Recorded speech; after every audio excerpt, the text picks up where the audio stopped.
Welcome to Headliners Forum. We're here to bring you the best in Texas journalism, the stories behind the great stories. I'm your host, Mark Morrison. Our special guests are Josh Hinkle and David Barrere of KXAN TV Austin. They and their team won the Foundation's 2021 Showcase Silver Award.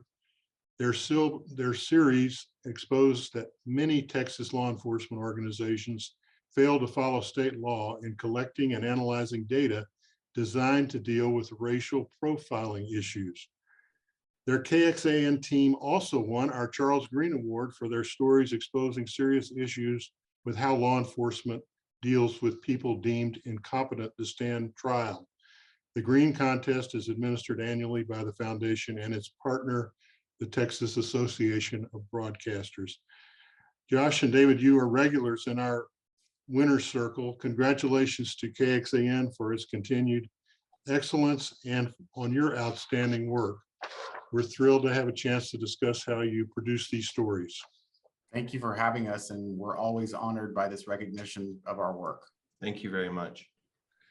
David, how did you get interested in the state's questionable data collection and complying with racial profiling laws?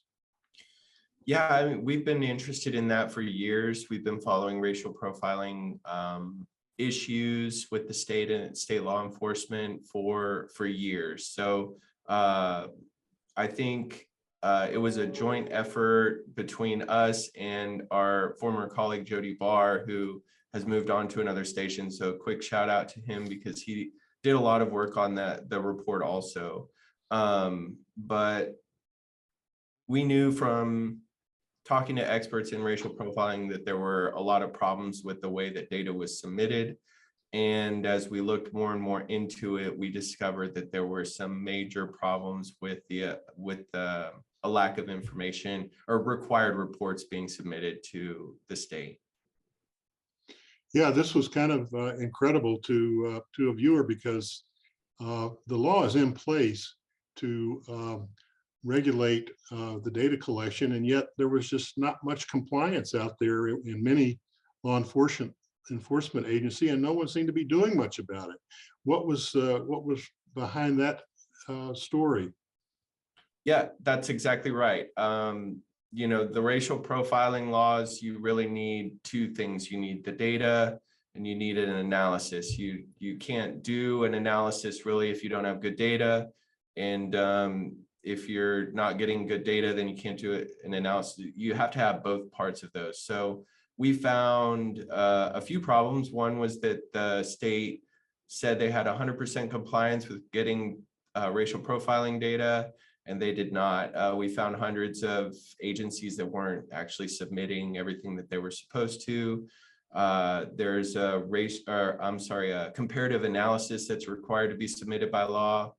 We found that for the past 10 years, or when we started our reporting 10 years prior, there had been none submitted or collected by the state agency. And then there was no enforcement of those laws, obviously, because nothing had been, there had been no enforcement of that rule. And our state agency in charge of overseeing police departments is called TCOL, and they pretty much acknowledged everything that we found was true, and that they would fix things.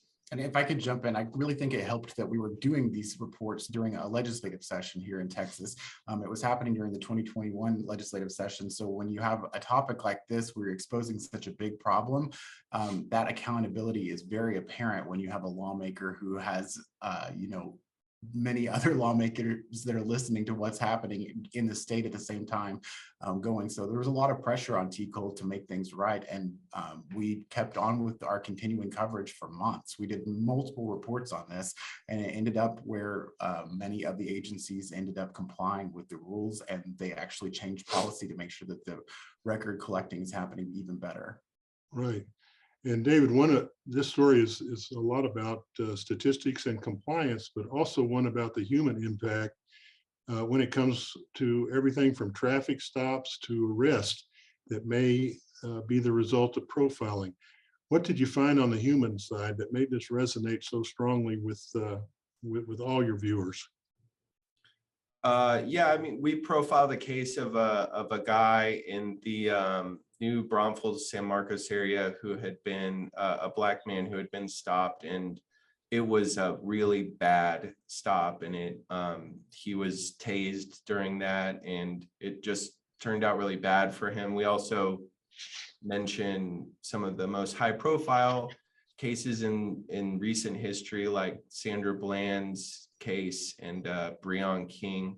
But I think, and so those help, bring it home for people to see how bad policing practices can impact a person. But like, to find racial profiling, it's really about broad, huge amounts of data and trends that you find in that. So it's not something that you discover because of one particular incident. It's something that you want to have data and these analysis to be able to find in departments, and that's was the big problem that we discovered. They weren't doing what they were supposed to do to be able to discover those trends. And Josh, this is an issue that continues to persist, and you're very innovative in the telling of the story with multi-platforms. Tell us about the innovation in keeping this issue in front of your viewers, and for that matter, the regulators and the politicians, to add transparency.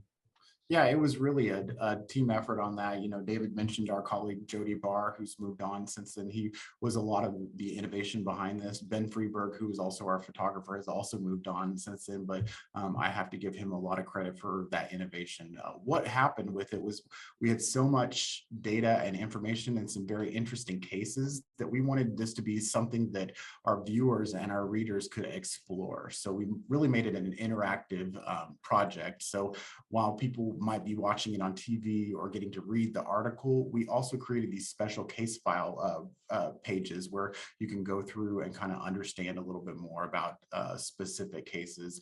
And David's really good about also really figuring out interactive ways for the audience to explore our data. So it's not just a bunch of numbers, but you kind of get to see what the importance of that data is as well. Again, I think the continuing coverage, the fact that we did multiple reports on this and kept it in the forefront. We had to think of creative ways to make the story fresh and keep telling it in ways that people would care about it while the legislative session was going on. And I think holding people accountable and making those lawmakers' solutions a reality was a big part of that innovation as well. Okay.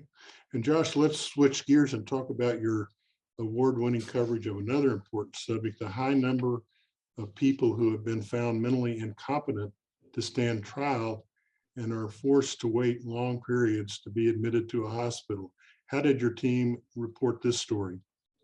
This is something that we've been looking into, this topic of mental competency in Texas jails for several years now. So we've done a lot of coverage on this.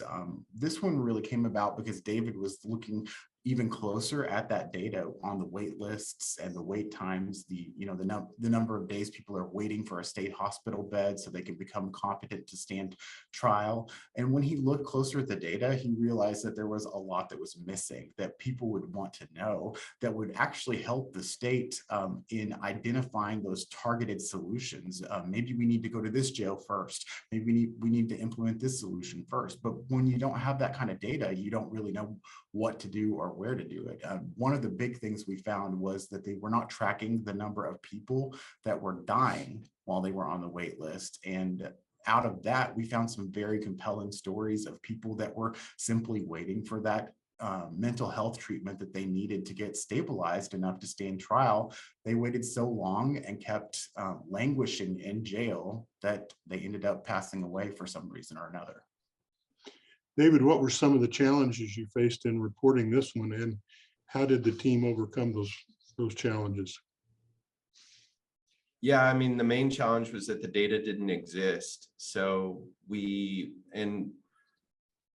big thing that took probably the most time for me to research was the deaths that have happened in jails of people that are waiting for a spot in a state hospital.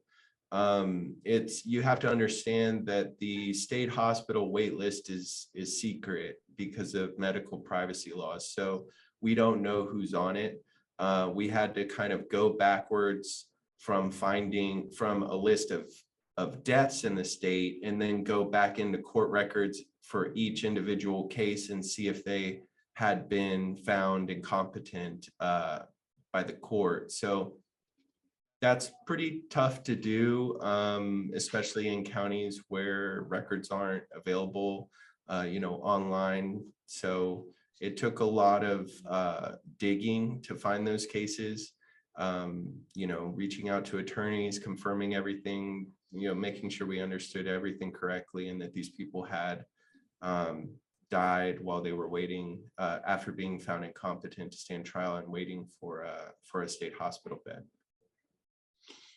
Josh, this story also had a major impact on the system and on lawmakers. Please share some of that. Yeah, with the system specifically, the committee within Health and Human Services that is supposed to be tracking this list, they did implement some additional tracking. Now they track the race and ethnicity of people that are on the wait list. And so that's helping with targeted efforts and hopefully future legislation. We've also had a local senator, Sarah Eckhart, here in Austin, that is interested in this topic because she was once the county judge in Travis County. And some of our cases that we highlighted were here in Travis County, so she knows the jail here really well. She is wanting to get involved with legislation in the upcoming legislative session in January to help create a statewide office that would really hone in on this wait list and figure out why these problems are happening, have better data tracking, and hopefully speed up the system. We're coming out with a future report, and it shows that the number of people that are on the wait list has hit a record level. So even though they are doing better in some ways, the list keeps getting worse.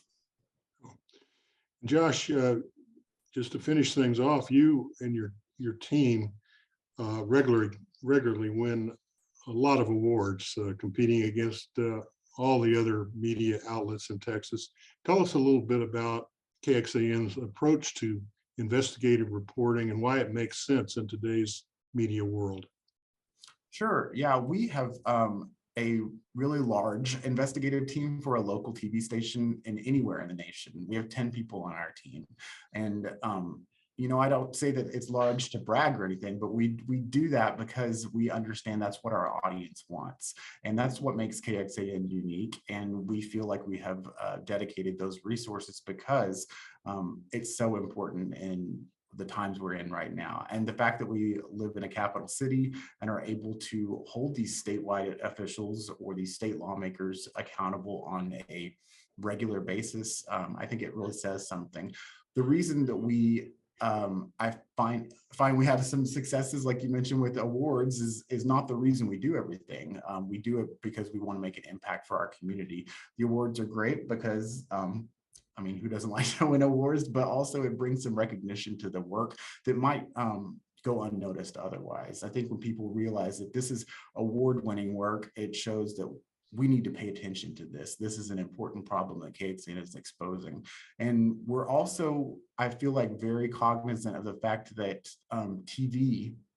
television is evolving. And so we're not just a TV station anymore, like we were, 20 years ago or something. Most of our viewers and the people that are consuming KXAN's content are doing it on our digital platforms. So we're very mindful of how we're telling that TV story in a different way on our digital platforms, whether it's digital docuseries, podcasts, immersive articles. We want people to explore it in the best way possible to make the biggest impact possible. Yeah, audiences are hungry for original and interesting content. Josh and David, congratulations again to you and your team at KXAN. On our site, headlinersfoundation.org, you can link to KXAN's award-winning stories and to interviews with other outstanding Texas journalists. For my colleague and Headliners Forum producer, Gary Pickle, I'm Mark Morrison.